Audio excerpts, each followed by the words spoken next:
In this video, we will learn about arrays in LabVIEW.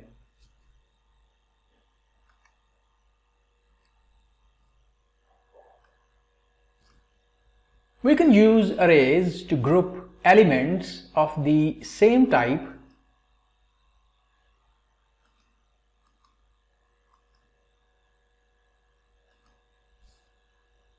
from other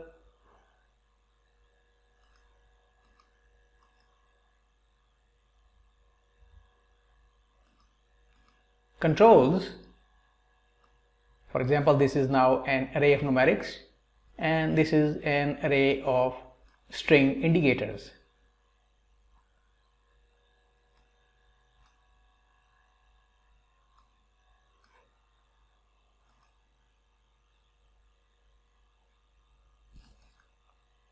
An array consists of elements and dimensions.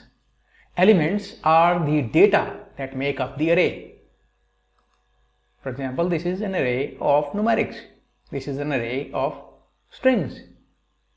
A dimension is the length,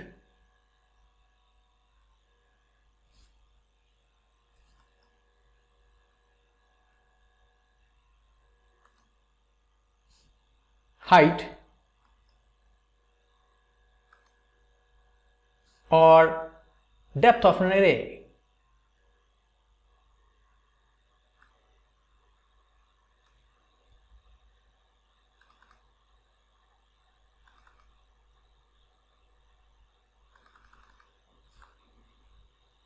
An array can have one or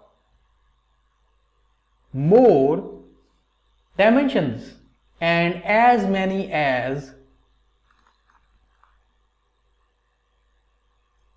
2 raised to power 31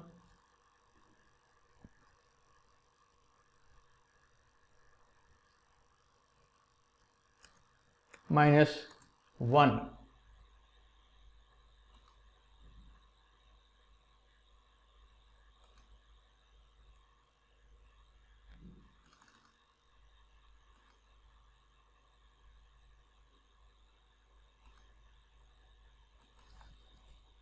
So an array can have one or more dimensions and as many as 2 raised to the power 31 minus 1 elements per dimension, but memory permitting.